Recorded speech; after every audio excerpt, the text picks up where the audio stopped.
बर' साहित्य सभानि प्रग्रामाव आंखौ बरायनानै लिंहरनो थाखाय आं बिरादानो एक्चुअली एक्साइटेड जानानै दं मानोना आंबो बे खाथिनिनो बे ओनसोलनिनो सायखंगुरि होननाय गामिनिनो बिनि थाखायनो आं आंनि गोसो गोरबोनिफ्रायनो साबायखर बावहरबाय। जाहाथे बे फिल्माव एवार्ड मोनदों होननानै बुंदों बेनि सायाव मा बुंनो सारा? जोंनाथ' एक्चुअली लास्ट जों 19आवनो जों सिजौ फिल्म होननाय मोनसे फुल फिचार फिल्म मुभि खालामदोंमोन। बे फिचार फिल्मा नेशनेल इन्टारनेशनेल अनेक जायगायावनो जोङो बान्था मोनदों आरो last international film festival of Goa माने जायखौ बुङो जों इन्डियान पेन'रामा बे जाहैबाय सबसे जोंनि इन्डियानि इन्टारनेशनेल नि मोनसे बिराद गेदेर मोनसे मा होनो प्लेटफर्म मोनसे बे प्लेटफर्माव थांनो हानायानो अनेक गोग्गाथाव खोथा मानोना जोङो आफ्टार 26 इयार्स उनाव जों सेकेन्ड टाइम जोंनि सिजौ फिल्मा इन्डियान पेन'रामायाव जायगा मोनदों बेनोसै। बेवहाय बे हाबाफारिजों लोब्बा लाखिनानै जोङो बर'निनो गेजेराव सासे मुंदांखा फावखुंगुर अम प्रकाश खेरखातारि बिथांखौ जों बेवहाय बिथाङा जिहेतु जोंनि दख'रानिनो सिङाव थानाय सासे मुंदांखा फावखुंगुर बे हिसाबै बिथांखौ जों दख'रा आफाद लोगोसे गुदि बर' थुनलाइ आफाद जथायै जों बिथांखौ दिनै मान बावदों। बिथाङा जोंनि हारिनि गेजेराव बर' हारिनि गेजेराव गोबां मुंदांखा खालामबोबाय लोगोसे बिथाङा 2016 मायथाइयावबो बड' सिनियर आर्टिस्ट एस'सिएशननिफ्राय बिथाङा बेस्ट एक्टर एवार्डखौ बिथाङा मोननो हादोंमोन। बे हिसाबै बिथांनो लोगोसे बिथांनिनो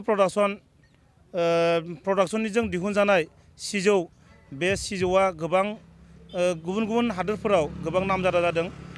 बे हिसाबै बिथांनो बान्थाखौ बावनाय जादों लोगोसे बिथांनो बान्थाखौ बावनानै जों जोबोद गोजोननाय मोन्दों आरो गाबोन जा गेवलां मेल बे गेवलां मेलाव जोंनि गोबां माने आलासिफोरा बेवहाय सफैनो हागोन।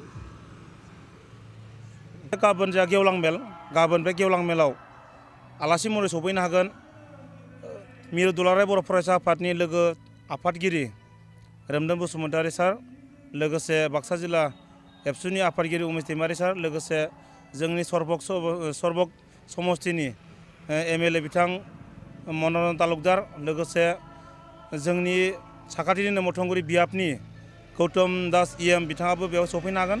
लोगोसे बर' थुनलाइ आफादनि गोबां मिरुनि दैदेनगिरि बिथांमोना बेवहाय बाहागो लागोन आरो गाजा गोमजायैनो गाबोननि हाबाफारिया जाफुंगोन होननानै आसा खालामबाय आरो लोगोसे साखाथि फाखाथिनि गासै दख'रानि सिङाव थानाय रायजो राजा बिथांमोनखौ लैहोर लैहोर फैनानै जोंनि हाबाफारिखौ मेहेर गोनां खालामफैनो थाखाय आं गुरै खावलायबाय। गोजोन्थों।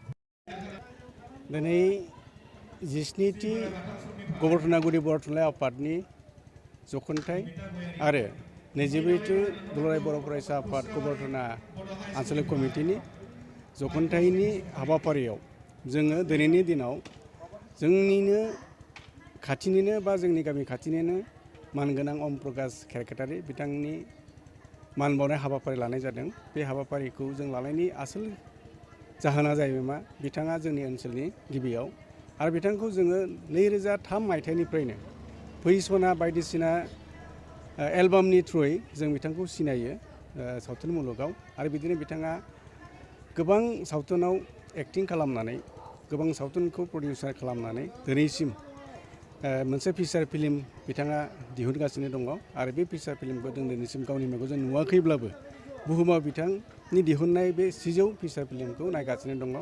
इन्डियान पेन'रामायाव सायख'जानानै एसियान फिल्म फेस्टिभेलानो जा इन्टारनेशनेल फिल्म फेस्टिभेलानो जा बिथाङा दिन्थिफुंगासिनो दङ।